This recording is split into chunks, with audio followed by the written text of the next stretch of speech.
उनका नाम है। बात जरा करते हैं अब जम्मू कश्मीर की इंतजामिया की भी, चूंकि जम्मू कश्मीर के अंदर एक मसला हमेशा से रहा है और वो अफसरान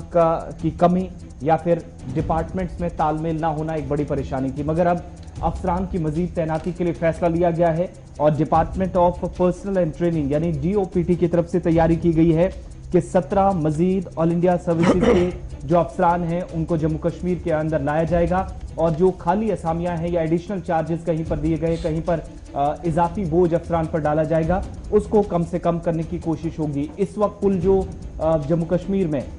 137 पोस्टें टोटल जो सीनियर ऑफिशियल्स की हैं, इनमें 60 से नीचे इस वक्त जो आदादोशुमार सरकारी हैं वो बताते हैं कि सिर्फ 59 ऐसे अफसरान हैं जो खिदमात अंजाम दे रहे हैं और 15 को डेपुटेशन बेसिस पे लगाया गया है, लेकिन 60 से ज्यादा ऐसी असामियां हैं जहां पर आज सीनियर ऑफिसर्स होने चाहिए थे लेकिन नहीं है और अब तैयारी की गई है कि ऑल इंडिया सर्विसेज लेवल के इस रैंक के 17 मजीद अफसरान को जम्मू कश्मीर में तैनात किया जाएगा। जब अफसरों की कमी की बात हम आपको बता रहे हैं तो याद रखिएगा यूनियन टेरिटरी जम्मू कश्मीर के अंदर जो स्ट्रेंथ है, यानी जो कुल मिलाकर अफसरों की तादाद है वो 137 है। 137 पोस्ट IAS के रखे गए हैं जी, उनमें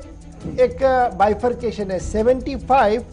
डायरेक्ट रिक्रूटमेंट यानी डायरेक्ट IAS कार्डर से वो आएंगे और 62 जो है 60 से ज्यादा जो है वो इंडक्ट किए जाएंगे जी जम्मू कश्मीर एडमिनिस्ट्रेटिव सर्विस से IAS के अंदर। ठीक है जी, ये इनर सिस्टम एक बहुत पहले से चल रहा था, इसी को आगे करने की जरूरत थी। और इन 137 पोस्टों में से इस वक्त क्या कुछ सिचुएशन है,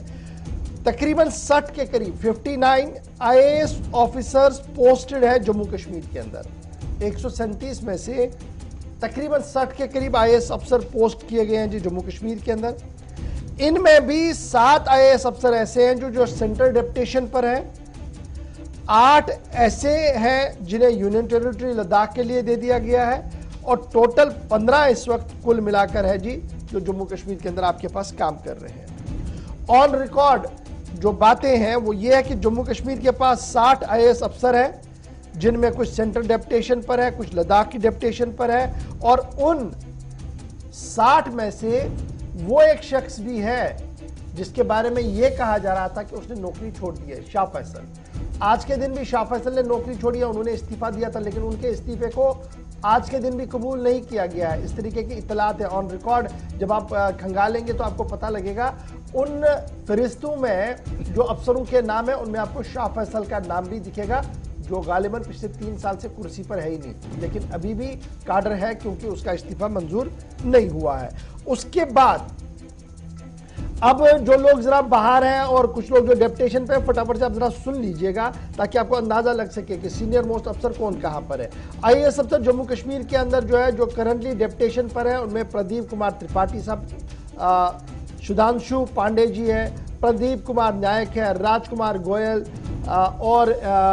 अशोक कुमार परमार और डॉक्टर मनदीप के भंडारी, ये डेपुटेशन पर है दिल्ली के अंदर। और फिर जो हमारा यूनियन टेरिटरी का जब अर्थ वाइज स्टेट का डिस्ट्रीब्यूशन हुआ तो लद्दाख के लिए भी अफसर देने थे, उनमें सबसे टॉप पोस्ट अफसर आपका उमंग नरोला साहब है, उन्हें लद्दाख के लिए दे दिया गया।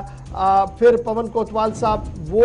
लद्दाख के अंदर है, सौरभ भगत साहब लद्दाख के अंदर है, अजीत कुमार साहू लद्दाख के अंदर है, स्वागत विश्वास लद्दाख के अंदर है, रविंदर कुमार लद्दाख के अंदर है और बाला साहब सुई लद्दाख के अंदर है, संतोष सुखदेवा ये भी लद्दाख के अंदर। तो कुल मिलाकर ये सिचुएशन है और जब ये सिचुएशन बनी तो उसके बाद अब मरकजी हुकूमत ने इस मामले की संजीदगी को समझा है और DOPT जो है डिपार्टमेंट ऑफ पर्सनल ट्रेनिंग ने अब 17 अफसरों को शॉर्टलिस्ट किया है और उनके कार्डर चेंज के हवाले से फाइल को तैयार किया जा रहा है और बहुत जल्द अब 17 अफसर आएंगे। अगर 17 आते भी है तो बुनियादी सतह पर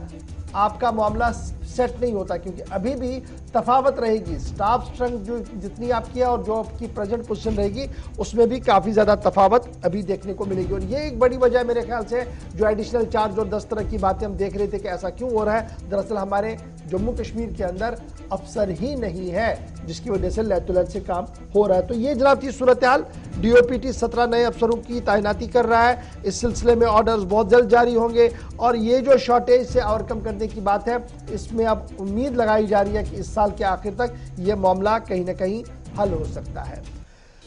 तो ये तो थी जनाब खबर जो हमने आपके सामने मुलाजमीन की रखी, उन अफसरों की रखी जो स्टेट को चला सकते हैं, और कितनी कमी हमारे पास है डिटेल आपके सामने रखी। अब